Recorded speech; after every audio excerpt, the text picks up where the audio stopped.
27/2018 को law commission को भी हम ये लिख कर दिए थे और ये जो कोविड कमेटी बनाई गई थी उसके सामने भी मैं खुद गया था, जिसमें हमने इस वन नेशन वन इलेक्शन की मुखालिफत की। और हमारा मानना यह है कि this is a solution in search of a problem. इसको अगर डिस्क्राइब करना है, this is a solution in search of a problem. अब ये नहीं बताया जा रहा है कि ये करने की क्यों जरूरत पड़ रही है आपको।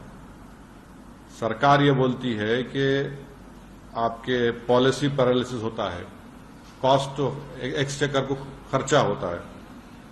पहले तो ये है कि मॉडल कोड ऑफ कंडक्ट किसी पॉलिसी मेकिंग को जो डेवलपमेंटल है और रूटीन इन नेचर है उसको रोकता नहीं है,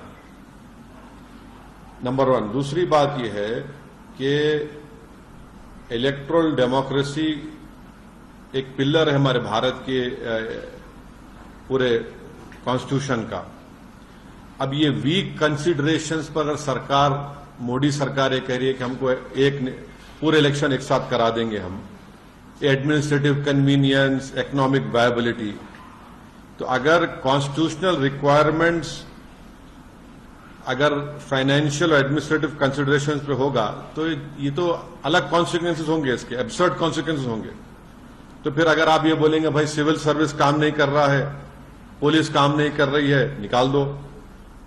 जुडिशरी में बहुत से केसेस पेंडिंग है, जुडिशरी को बंद कर दो।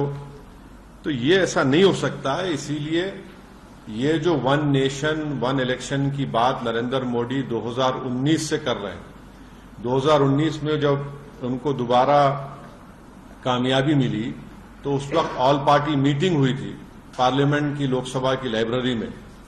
उसमें तमाम पार्लियामेंट में जितने एमपीज थे, लोकसभा राज्यसभा, उनके पार्टी के लीडर्स को बुलाया गया। उस मीटिंग में मुझे अच्छी तरह याद है कि मेरी पार्टी और लेट हमारे जो सीपीएम के लीडर सीताराम येचुरी, हमने इसकी मुखालिफत की थी। तो नरेंद्र मोदी का पूरा गेम प्लान यही है कि नेशनल पार्टीज रहें और दूसरे तमाम रीजनल पार्टीज, छोटे पार्टीज हमेशा के लिए खत्म हो जाएं।